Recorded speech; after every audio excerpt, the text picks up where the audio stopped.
Sabuga Vandim. Se inscreva, bora pra aula então?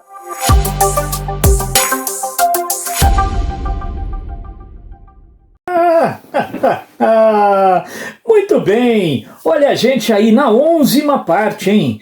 Olha, a gente tá na República Velha e agora a gente tá caminhando para fazer amarrações. Sabe fazendo o quê? Analisando alguns movimentos sociais, revoltas, levantes, motins, fight. Epa, agora tem fight, hein, Landim?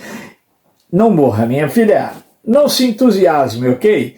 A gente precisa tratar esses conflitos da maneira mais séria possível. Poxa, afinal de contas, vidas foram perdidas, não é?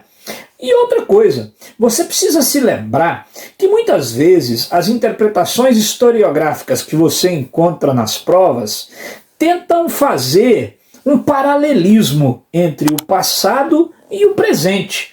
Há sonhos, causas que estavam lá no passado, ensejaram brigas, fomentaram desavenças, estavam no cerne de alguns conflitos, que são causas, utopias, sonhos ainda presentes nos dias atuais.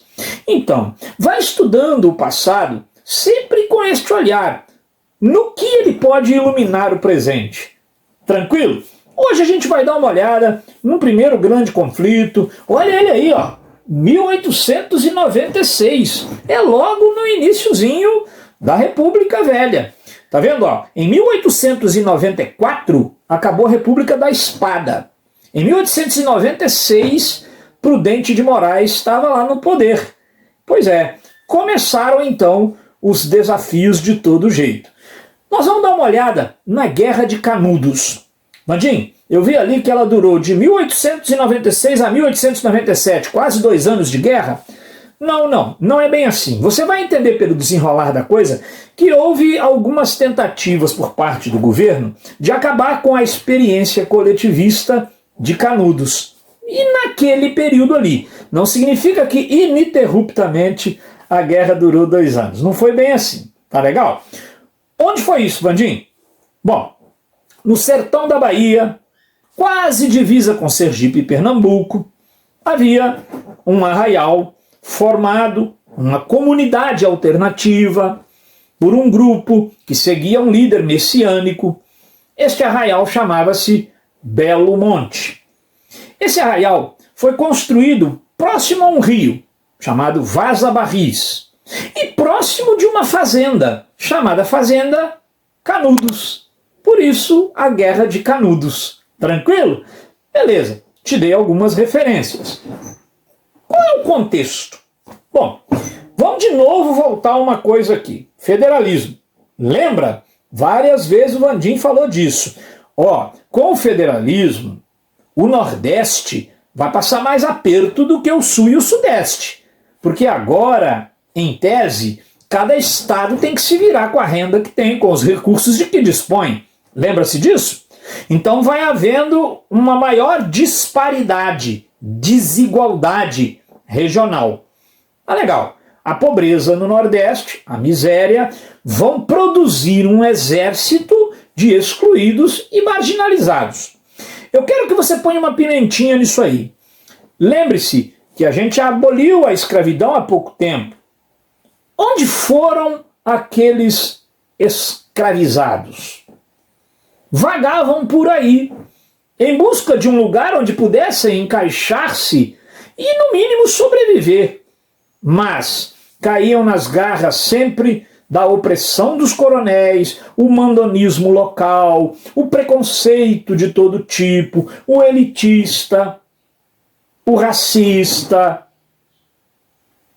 o autoritário, o arrogante. Eram esses que estavam no caminho dessa gente, servindo de obstáculo, nunca servindo de ponte, sempre sendo muro no caminho dessas pessoas.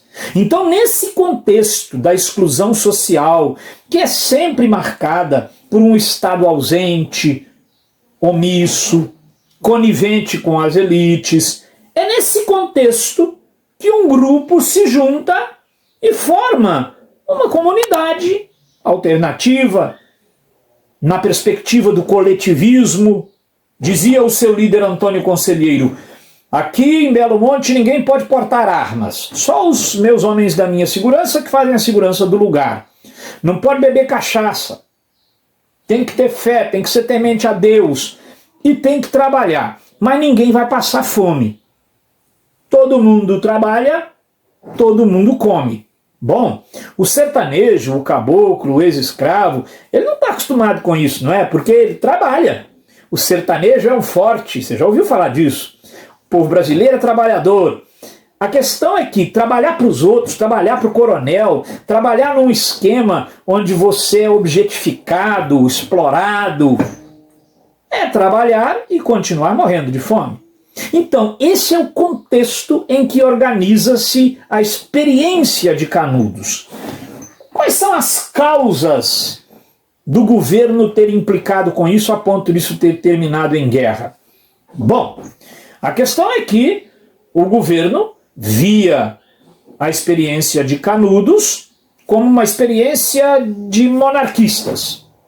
Lembre-se que eu disse que o sebastianismo era um componente do messianismo? Vandinho, eu lembro, mas não lembro exatamente o que é sebastianismo. Sebastianismo era aquela, tipo uma lenda mesmo, né? Corria muito nos meios populares de que Dom Sebastião, o santo rei de Portugal morto nas cruzadas, um dia voltaria para libertar os pobres. Antônio Conselheiro e sua gente eram sebastianistas. E isso atiçava os ânimos da República, porque quem está esperando um rei voltar do céu, então é monarquista. Lembre-se que eu disse também que quando na República Velha houve a separação igreja-estado, ela foi mal compreendida por determinados segmentos sociais, que achavam que agora o governo quer acabar com a fé. Olha, nós estamos separando igreja de Estado, continue com a sua fé, por que você está tão aflito assim? Puxa vida! Então, isso é uma causa. Outra causa a gente pode apontar ali. A imprensa botou fogo. A imprensa punha fogo, dizendo que aquilo era um reduto de fanáticos religiosos, que o governo não podia deixar passar em branco. Agora, por trás disso tudo, você tem as elites, né, que arrepiam-se de ouvir falar que o povo está fazendo arranjos e está se dando bem. Porque se essa moda pega, hein, todos os meus caboclos vão querer ir embora das minhas terras para morar nesse tal Belo Monte aí, eu vou ficar sem mão de obra. Na perspectiva de parte do clero, ora, dizem que Antônio Conselheiro construiu uma igreja e anda a pregar o evangelho por lá. Ele nem é padre. Se essa moda pega, nós vamos perder fiéis, dizimistas. Entende? Um caldeirão de fatores para ajudar você a entender isso aí. Tem antecedentes? Sim. Olha, houve 3 expedições para tentar destruir Canudos. Na primeira delas, 10 soldados morreram. Opa, o governo agora tem que dar uma resposta. Na segunda expedição, 100 soldados morreram. Opa, piorou. Aí o negócio começou a ganhar fama na imprensa. Aí o governo mandou uma terceira expedição, chefiada por Moreira César, herói da Revolução Federalista. Herói para alguns, né? Da Revolução Federalista. Você lembra a Revolução Federalista lá atrás, no governo do Floriano? Então, Moreira César era conhecido como o corta-cabeças. Pois é, os homens de Antônio Conselheiro cortaram a cabeça de Moreira César e de um comandante do exército. Aí, meu amigo, a coisa vai ficar feia. Muito bem. Tem estopim? Tem. Correu um boato de que Antônio Conselheiro e sua gente ia invadir a cidade, a maior cidade lá perto, que era a cidade de Juazeiro. Correu um boato de que eles tinham comprado madeira numa madeireira e a madeireira não tinha entregue a carga e que eles iriam invadir Juazeiro. Aí eles pediram reforço, soldados da Bahia, e foi assim a primeira expedição. Aí vira efeito dominó. Como eles mataram 10 soldados, o governo sentiu-se na obrigação de dar uma resposta e aí, pum, vai começar a Guerra de Canudos. Canudos foi destruído na 4ª expedição.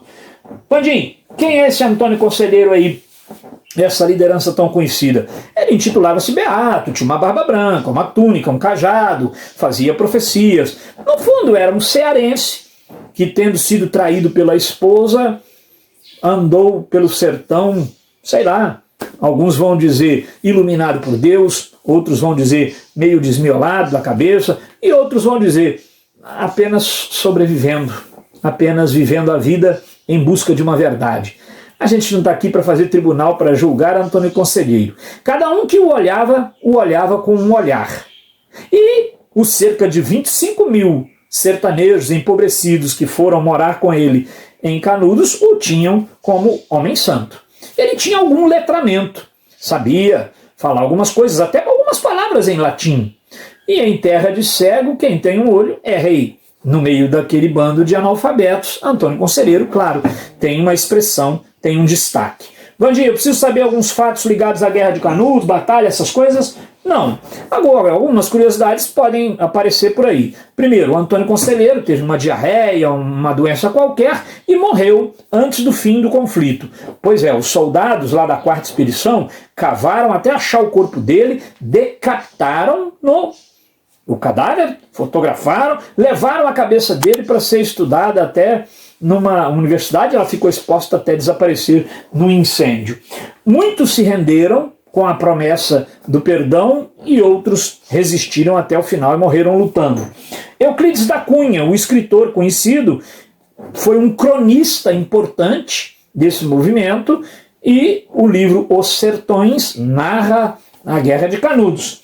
Um canhão tão pesado, 1,5 toneladas por aí, tão pesado, nunca tinha sido usado numa batalha assim, precisava de 40 bois para ser arrastado. Esse canhão atravessou o sertão e quem o viu se arrepiou, pensando, a coisa vai ficar mais feia do que eu pensava. Pois é, e ali onde ficavam os 5 mil casebres do Arraial de Belo Monte, hoje há um açude, foi tudo soterrado. Soterrado não, soaguado. Sabuga-se, Vandinho. Então, foi soaguado, porque soterrado é com terra e se açude é água, né? Eita! Então, galera, não existe mais o lugar. Agora, interessante, Antônio Conselheiro tinha uma profecia. Ele falava que um dia o sertão vai virar mar e o mar vai virar sertão. Lá onde ocorreu a experiência, a Guerra de Canudos, a experiência coletivista do Belo Monte, de fato, a água por todo canto. O sertão virou mar de sangue também. E por aí tem muito açude secando, muito mar virando sertão. Pois é, essas analogias podem vir à tona numa prova. O desfecho disso tudo está lá. Mais ou menos 25 mil mortos. Muitos deles degolados, outros tantos no incêndio, porque como muitos resistiam, os soldados tacaram fogo no arraial. Morreram mulheres, morreram crianças, morreram homens, pessoas com história, pessoas que acreditavam numa causa e lutavam para ser felizes nessa terra, o que para alguns é muito difícil. Força na peruca, gente, nós estamos precisando. Terminou de assistir? Gostou? Nem doeu, né? Então agora vai lá, se inscreva no nosso canal, espalhe a boa nova, vira e mexe, tem um vídeo novo por aqui. Se não tiver também, não te devo nenhuma satisfação, mas vai entrando aí que aparecem as coisas, tranquilo? Não passa aperto com história não. Vem pro Sabuga Vandinho que aqui a gente sabuga. Se não for história, vai ter aqui. Se não for, a gente inventa pra ter aqui também. Abração, hein? Deixa o seu like aí, inscreva-se.